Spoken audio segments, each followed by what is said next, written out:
이 하나님께서 기뻐하시는 그 하루하루를 살아야 됩니다. 오늘 읽은 이 본문 말씀은 성경에 나타난 이야기 가운데 가장 아름다운 이야기라고 생각이 됩니다.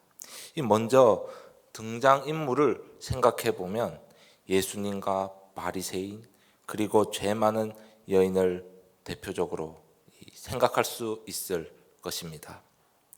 먼저 본문에는 이 예수님의 한 바리새인의 집에 들어가셨다고 기록하고 있습니다.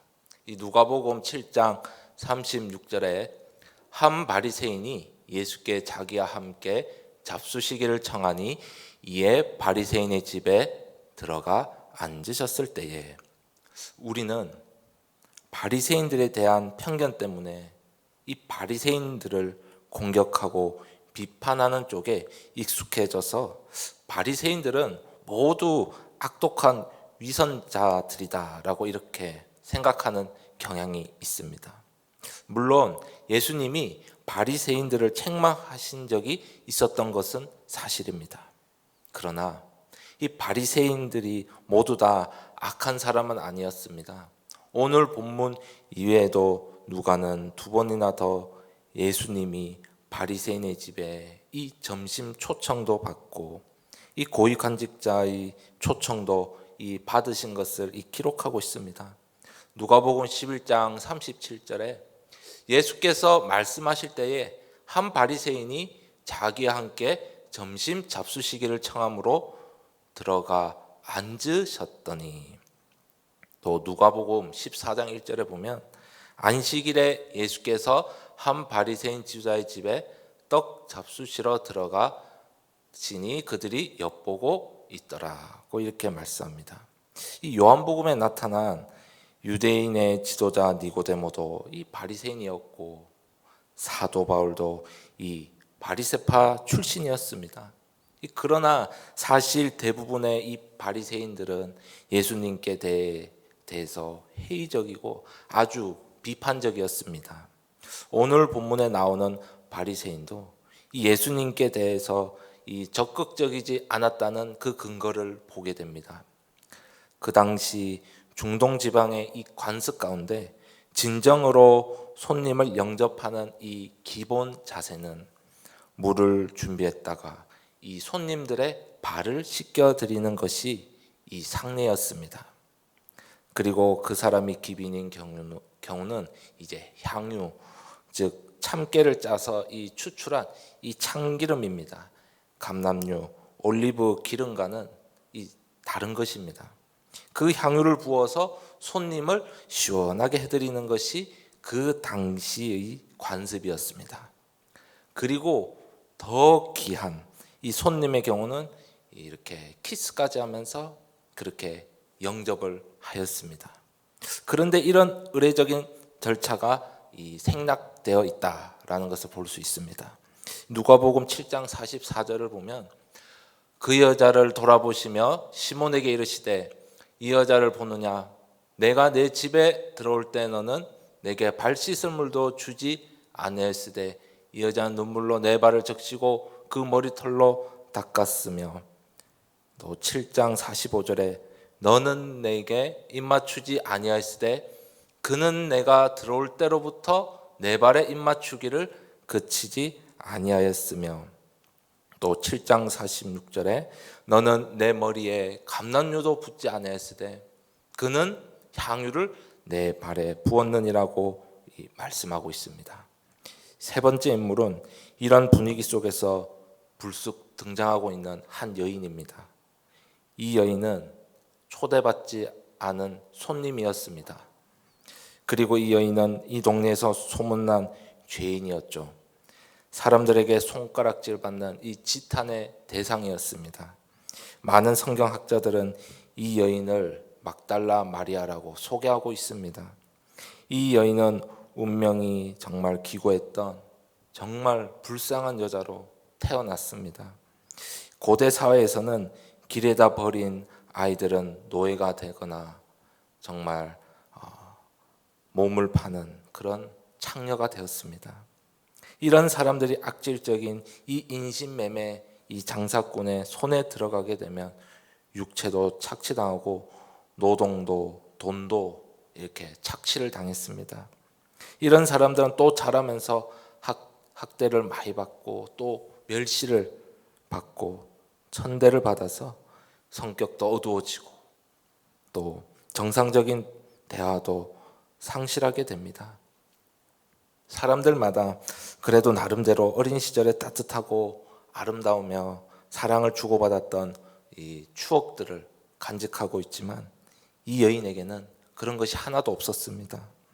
아무리 가난한 사람이라도 밤에는 휴식이 주어지지만 이 여인은 그런 안식도 모른 채 그렇게 하루하루를 살아갔습니다.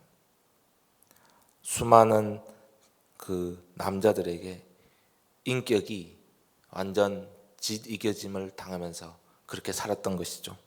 미래도 없었고 꿈도 없었습니다. 상쾌한 아침을 맞을 수도 없었습니다. 그냥 죽지 못해 사는 그런 인생이랄까요. 그런데 그러던 어느 날 이 여인은 이 사람들에게 예수님에 대한 그러한 이야기를 들었습니다.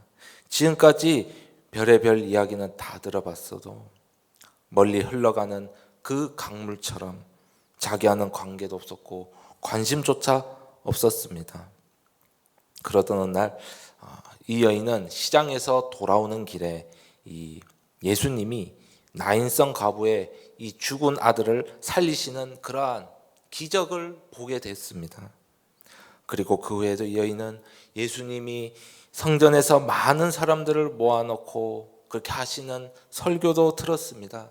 지금까지 이 여인은 별다른 삶의 관점이 없이 그렇게 살아왔습니다.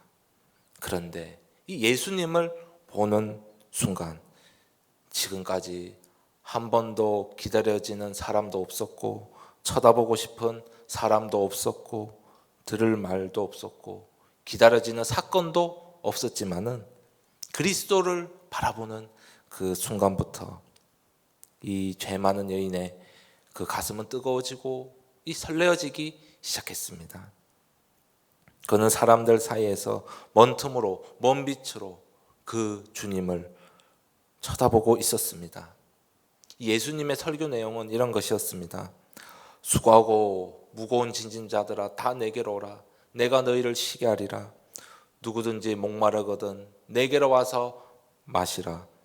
그리하면 그 배에서 생수의 강이 흘러나오리라. 내가 주는 물을 먹는 자는 영원히 목마르지 아니하리라. 내가 온 것은 잃어버린 자를 찾아 구원하러 온 것이다. 병든 자에게 의원이 필요한 것처럼 나는 죄인을 구원하러 왔노라.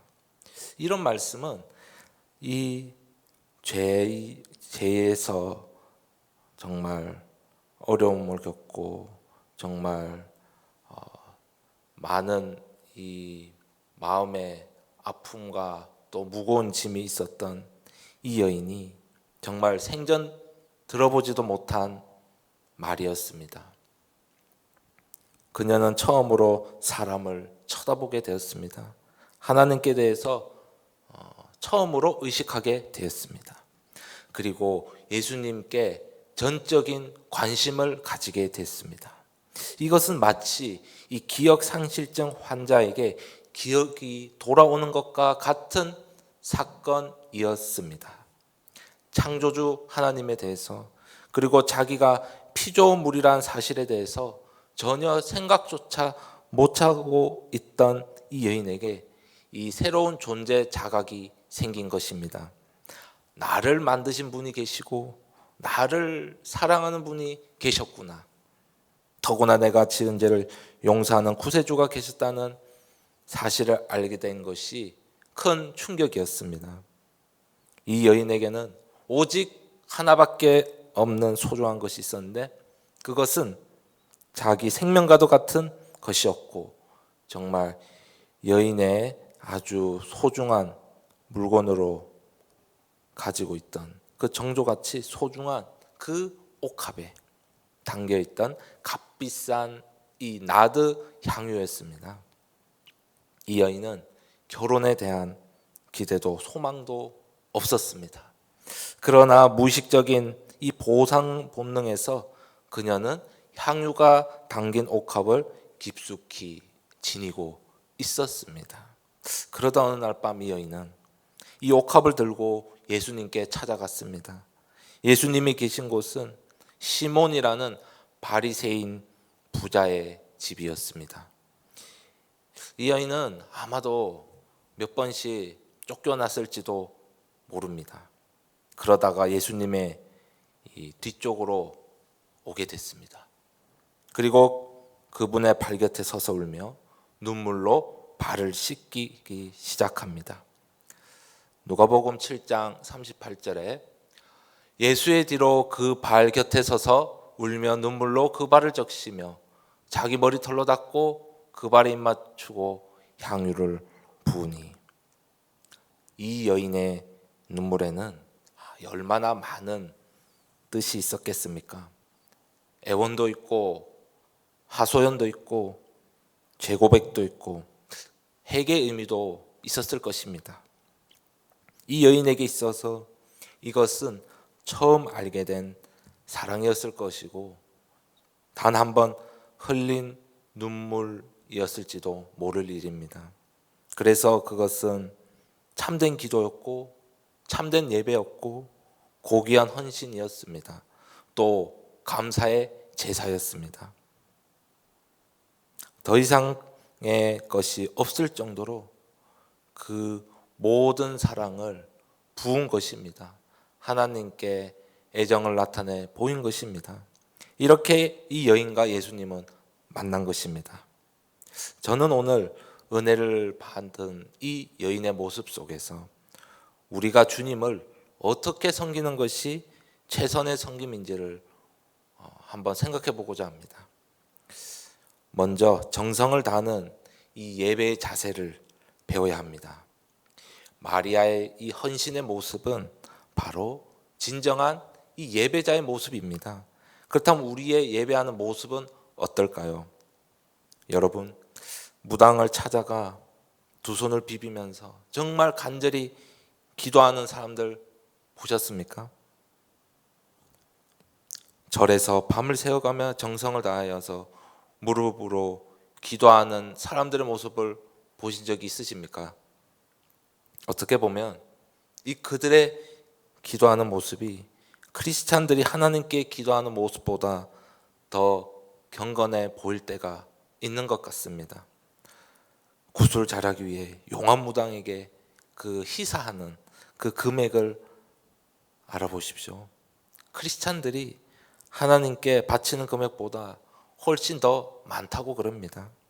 용암무당들에게서 받은 부적을 얼마나 소중하게 간직한지 관찰해 보셨습니까? 집에는 정말 이 장롱 안에, 또 장롱 위에, 또 베개 밑에, 아니면은 늘 수시로 품고 다니면서 그렇게 몸속에 깊이 간직을 합니다. 크리스찬들이 이 하나님의 말씀을 간직하는 것보다 더 소중히 여기는 모습을 보게 됩니다. 그렇지만 그들을 가리켜서 신앙인이라 부르지 않습니다. 그들은 미신을 숭배하는 사람들이라고 부릅니다. 미신이라는 말은 무엇입니까? 사실이 아닌 것을 사실처럼 믿는 것, 그것을 미신이라 합니다. 미신을 믿는 사람들의 특징은 아무리 열심히 믿어도 이 자기 변화는 없습니다. 막연히 신을 달래서 자기의 이 목적만 성취하면 그만입니다. 그러나 신앙이란 신앙의 대상이 중요한 것이고 그 대상에 의해서 내가 변해야 바른 신앙이라 할 수 있습니다. 우리가 하나님을 믿는 것은 하나님을 변화시키는 것이 아닙니다. 내가 변해야 하기 때문에 주님 앞에 나오는 것입니다. 전능자 앞에 나오는 것입니다. 그러므로 예배하는 자세가 중요합니다. 가인의 제사가 연락되지 않는 이유가 무엇입니까? 정성이 없이 드렸기 때문입니다. 아벨의 제사를 연락하신 그 이유는 무엇입니까? 양의 첫 새끼를 드리는 이 정성과 사랑 때문입니다. 잠언 3장 9절 10절을 보겠습니다. 내 재물과 내 소산물의 처음 익은 열매로 여호와를 공경하라. 그리하면 내 창고가 가득히 차고 내 포도즙 틀에서 새 포도즙 틀이 넘치리라. 그러므로 하나님을 믿느냐 믿지 않느냐 하는 것도 중요하지만 더 중요한 것은 어떤 믿음을 가지고 있느냐는 것입니다. 바라옵기는 우리 교회 성도님들 모두가 정말 힘을 다하여 뜻을 다하여 정성을 다하여 하나님을 예배하는 성도님들 되시기를 바랍니다. 두 번째로 힘을 다하여 섬기는 이 봉사의 자세를 배워야 됩니다. 은혜 받은 이 여인은 예수님 앞으로 정면으로 그렇게 오지도 못하고 뒤에서 왔습니다. 그리고 그녀의 봉사의 대상은 예수님의 발이었습니다. 세례 요한은 나는 예수님의 신발을 드는 것도 감당할 수 없다 그랬습니다.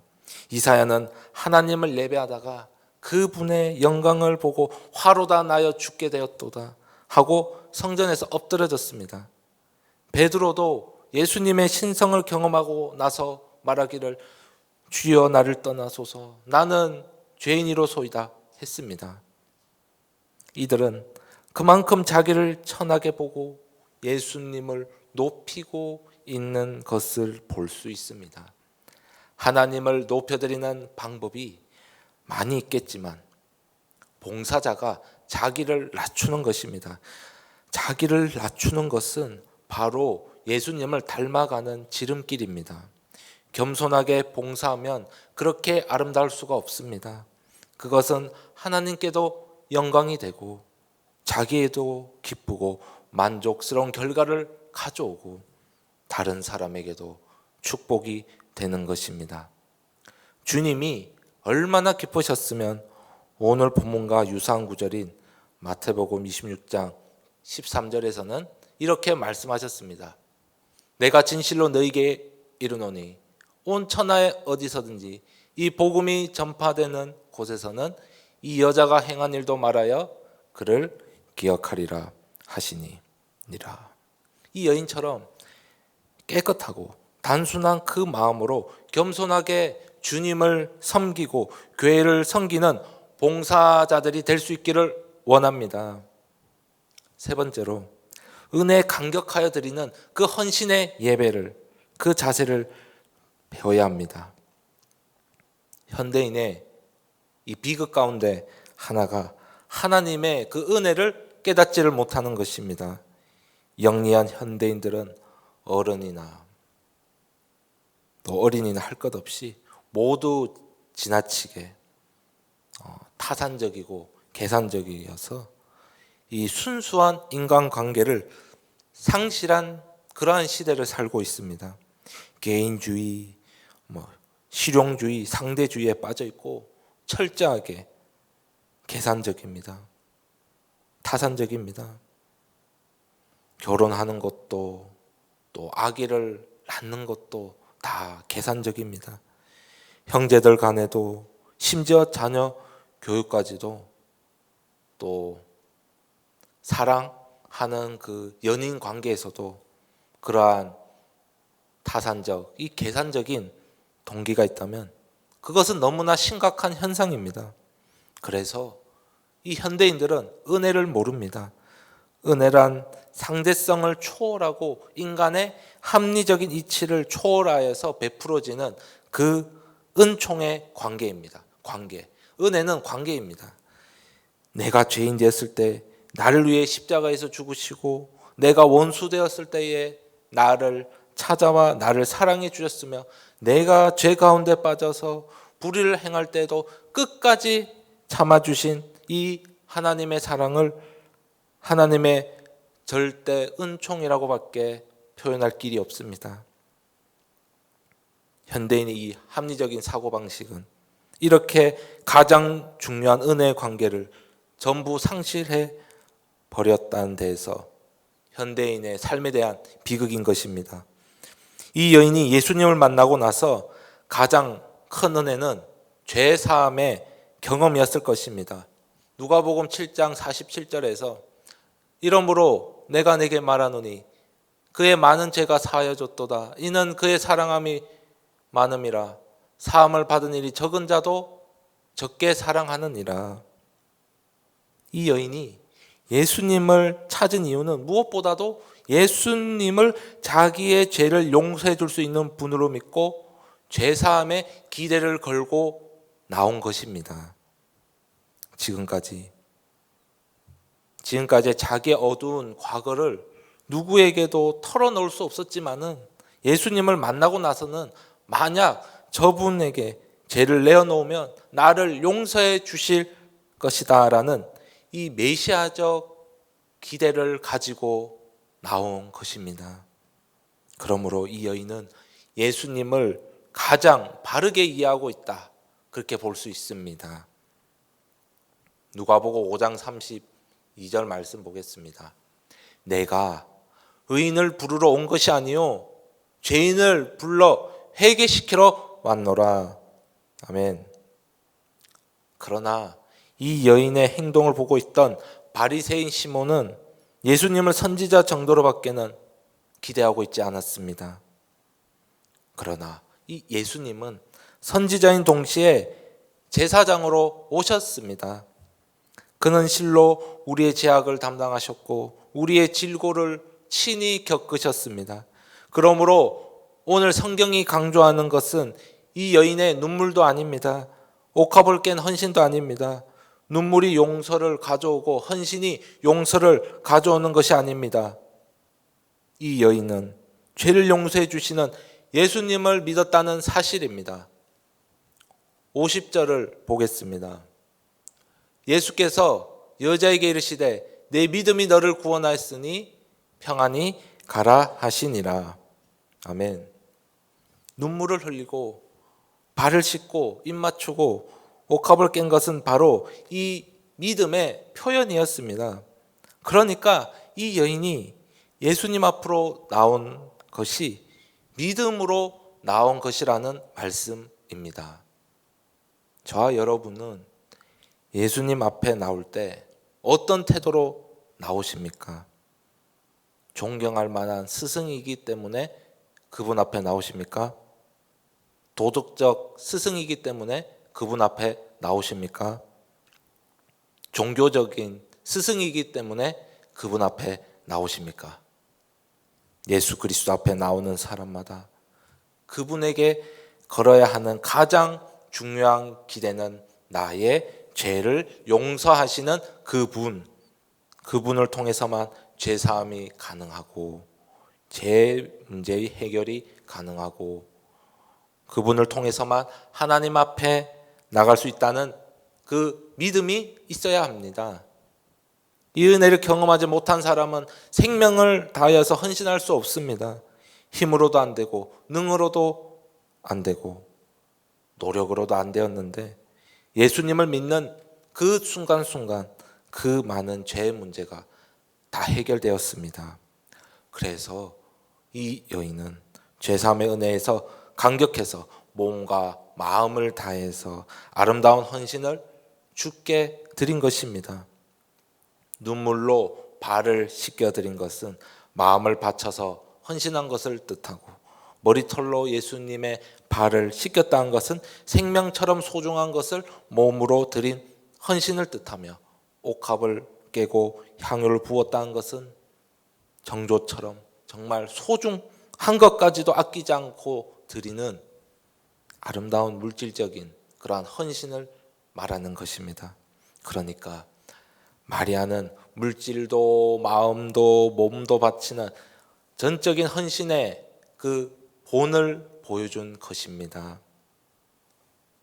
하나님의 은혜를 받으면은 받을수록 나는 작아지고 내 것은 없어지고 모든 것이 다 주의 것으로 될 것밖에 없습니다. 은혜를 깊이 깨달을수록 모든 것이 빚진 것뿐입니다. 그래서 바울은 일생 빚진 자 되어 모든 것을 포기하고 자신을 종으로 드린 것입니다. 우리 중에 누구든지 자기를 위하여 사는 자가 없고 자기를 위하여 죽는 자도 없다고 했습니다. 우리가 살아도 주를 위하여 살고 죽어도 주를 위하여 죽나니 그러므로 사나 죽으나 우리가 주의 것이로다라는 이 사도 바울의 고백, 그 고백이 우리의 고백이 되길 바랍니다. 이 죄 많은 여인은 믿음으로 나왔고 용서에 대한 선언을 들었고 그리고 평안히 가라는 주님의 그 음성을 들었습니다. 제3의 은혜는 이 자유로 나타나는 것입니다. 죄 사함은 무한한 자유입니다. 황홀한 자유, 완전한 양심의 평안을 누리게 된 것입니다. 예수님을 믿는 사람이나 믿지 않는 사람이나 이 죄에 대해서 양심이 다 있습니다. 그리스도를 믿지 않는다. 나는 신을 믿지 않는다. 신을 모르겠다. 그 말 자체가 바로 신이 있다는 존재론적인 그런 말을 하는 거랑 똑같습니다. 이 모든 사람은 신의 존재를 알고 있고 그 양심적으로 그렇게 알고 있는 것입니다. 그런데 이 머리로 이렇게 말로 표현이 안 돼서 그렇지 하나님께서는 사람을 창조하실 때 하나님이 있다라는 그러한 생각과 또 그러한 관념을 주시고 그렇게 사람을 창조한 것입니다.